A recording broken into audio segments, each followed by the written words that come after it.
आज के इस वीडियो में हम आपको लेकर चलते हैं आंध्र प्रदेश की चित्तूर जिले में तिरुमला पहाड़ियों पर स्थित तिरुपति बालाजी के प्राचीन मंदिर में। पूरे भारत भर के भक्तों की इस मंदिर के प्रति गहरी आस्था जुड़ी हुई है।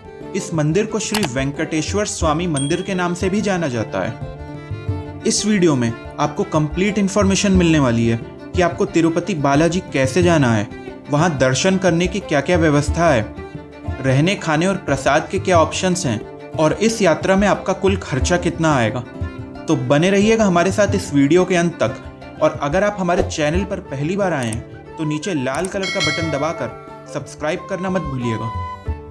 आइए चलते हैं भगवान वेंकट स्वामी के दर्शन करने। वीडियो के सबसे पहले भाग में बात कर लेते हैं कि आपको तिरुपति पहुंचना कैसे है। सबसे पहले अगर आप सड़क मार्ग चुनते हैं तो आपको तिरुपति तक पहुंचने के लिए कोई भी परेशानी नहीं होगी। चेन्नई से तिरुपति की दूरी 130 किलोमीटर है और यही दूरी बेंगलोर से 250 किलोमीटर की है। आप अपनी प्राइवेट कार, टैक्सी या बस के माध्यम से यहां आ सकते हैं। तिरुपति तक पहुंचने के हाईवेज बहुत ही अच्छे बने हुए हैं। इसके बाद जो दूसरा ऑप्शन है वो है ट्रेन का। दोस्तों, तिरुपति में रेलवे स्टेशन बना हुआ है तो यहाँ के लिए आपको साउथ इंडिया के ज़्यादातर प्लेसेस और बाकी इंडिया के भी कई प्लेसेस से डायरेक्ट ट्रेन मिल जाएगी। पर अगर आपको तिरुपति के लिए सीधी ट्रेन नहीं मिल पाती है तो आप रेनीगुंटा या गुडूर रेलवे स्टेशन आ सकते हैं, जो कि पास में ही है। यहाँ से आपको हर आधे एक घंटे के अंतराल पे तिरुपति के लिए सीधी बस मिल जाती है। तीसरा ऑप्शन जो आपका आता है वो है फ्लाइट का। दोस्तों, तिरुपति में भी एक छोटा सा हवाई अड्डा है जहाँ के लिए आपको हैदराबाद, चेन्नई या बेंगलोर से कुछ रीजनल उड़ानें मिल जाती हैं, तो आप इसका भी उपयोग कर सकते हैं। अन्यथा आप अपने शहर से चेन्नई तक हवाई मार्ग से आकर वहाँ से बाई रोड टैक्सी या बस की मदद से तिरुपति पहुँच सकते हैं। चलिए दोस्तों, एक बार आप तिरुपति पहुँच गए तो आप railway station, RTC central bus station जो कि रेलवे स्टेशन के पास ही है, इसके अलावा श्री पद्मावती बस स्टेशन और बालाजी लिंक बस स्टेशन से APSRTC यानी कि Andhra Pradesh state road transport corporation की रेगुलर बस सर्विस ले सकते हैं। इस बस से आप तिरुपति से तिरुमला की 18 किलोमीटर की दूरी तय कर सकते हैं। इस बस का किराया बड़ों के लिए 50 रुपये और बच्चों के लिए 30 रुपये प्रति व्यक्ति होता है। दोस्तों, आप में से बहुत से लोग नहीं जानते होंगे, पर तिरुपति बालाजी का मंदिर तिरुपति शहर में नहीं बल्कि तिरुमला पर्वत पर स्थित है, तो वहां तक पहुंचने के लिए ही आपको ये बस सर्विस लेनी पड़ती है। अगर आप अपनी गाड़ी या टैक्सी से आ रहे हैं तो आप उसकी मदद से भी ऊपर तिरुमला पर जा सकते हैं। ये पूरा रोड घाट सेक्शन पर बना हुआ है और काफ़ी अच्छे से बना और मेंटेन किया हुआ है, इसलिए आपको ऊपर तिरुमला पहुंचने में कोई भी परेशानी नहीं होगी। दोस्तों, जब आप तिरुमला की तरफ प्रस्थान करेंगे तो तिरुपति क्रॉस करके स्टार्टिंग में ही एक चेक पॉइंट है जहाँ पर आपकी गाड़ी या बस की पूरी तरह से चेकिंग होती है। यहाँ पर आपके सामान की भी चेकिंग की जाती है। इसके अलावा बहुत से श्रद्धालु तिरुमला पर्वत की चढ़ाई पैदल करना चाहते हैं, तो उनके लिए ट्रस्ट की तरफ से पूरे रास्ते पर पेडेस्ट्रियन मार्ग बना हुआ है। इसके अलावा ट्रस्ट उनके लिए फ्री बस सर्विस चलाता है जो कि आपको उस स्थान पर ले जाकर छोड़ती है जहां से आप चढ़ाई शुरू करते हैं। ये फ्री बस सर्विस भी आपको तिरुपति से मिल जाएगी। चलिए दोस्तों, एक बार आप तिरुमला पहुंच गए तो आप देख सकते हैं कि यहाँ पर पर्वत के ऊपर एक पूरा शहर बसा हुआ है। वीडियो के अगले भाग में बात करते हैं कि आपको यहाँ पर रुकना कैसे और कहाँ पर है और खाने पीने की क्या क्या व्यवस्था है। तिरुमला में ही बस स्टैंड के पास एक CRO ऑफिस है यानी कि सेंट्रल रिसेप्शन ऑफिस। यहाँ पर जाकर आप अपने लिए एकोमोडेशन और रूम अवेलेबिलिटी के बारे में जानकारी ले सकते हैं। वैसे मैं आपको बता दूं कि तिरुपति बालाजी मंदिर में अमूमन साल के हर वक्त बहुत ज़्यादा भीड़ रहती है। इसी कारण आपको वहां पहुंचकर ऑन द स्पॉट एकोमोडेशन मिलना काफ़ी मुश्किल हो जाता है। इसलिए हमारी राय में अगर आप चाहें तो आप पहले से ही ऑनलाइन बुकिंग करा सकते हैं। यहाँ पर आपको बहुत से गेस्ट हाउस, कॉटेजेस और हॉल्स मिल जाएंगे, जिसमें कि Shri Padmavathi guest house, Shri Venkateswara guest house और वारास्वामी गेस्ट हाउस प्रमुख हैं। इन एकोमोडेशन की ऑनलाइन बुकिंग करने के लिए आप tirupatibalaji.ap.gov.in जो कि इसकी ऑफिशियल वेबसाइट है, यहाँ पर जाकर बुकिंग कर सकते हैं।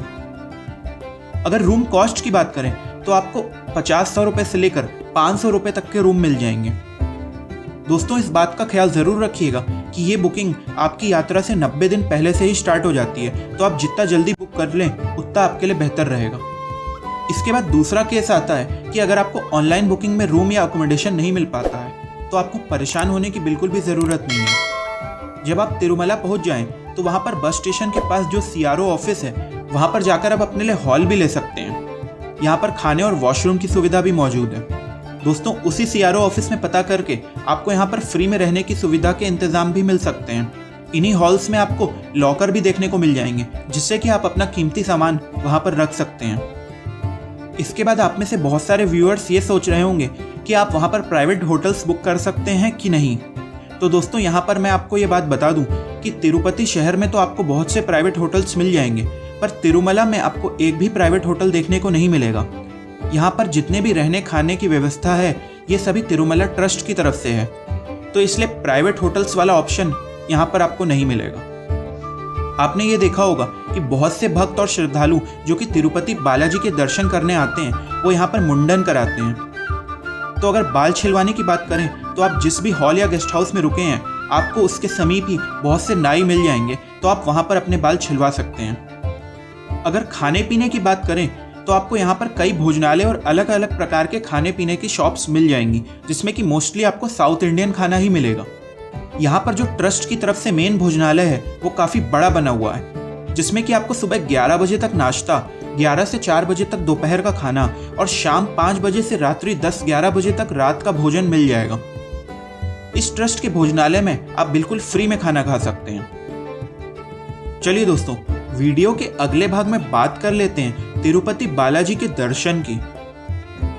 दर्शन करने के लिए आपको यहाँ पर एक एक्सेस कार्ड यानी कि पास बनवाना होता है। इसी एक्सेस कार्ड पर आपका दर्शन का टाइम स्लॉट भी लिखा होता है। दोस्तों इस बात का ख्याल ज़रूर रखिएगा कि ये एक्सेस कार्ड बनवाने के लिए आपको कोई भी ID प्रूफ जैसे कि आधार कार्ड या वोटर ID कार्ड आदि की ज़रूरत पड़ेगी, तो इसलिए उसे अपने साथ ले जाना बिल्कुल भी मत भूलें। इस एक्सेस कार्ड को आप मंदिर के समीप या फिर अपने गेस्ट हाउस के पास बनवा सकते हैं। इसको बनवाने का कोई भी चार्ज नहीं लगता है। बात करें दर्शन के समय की तो तिरुपति बालाजी मंदिर में अमूमन दर्शन के लिए आपको 24 से 36 घंटे तक का समय लग जाता है, जो कि त्योहारों के समय और भी बढ़ जाता है। इसका सबसे प्रमुख कारण यही है कि यहाँ साल के हर वक्त दर्शनार्थियों और श्रद्धालुओं की बहुत ज़्यादा भीड़ रहती है। आपको यहाँ पर लाइन में हर तरीके की सुविधा मिल जाएगी, जैसे कि खाने या आराम करने की।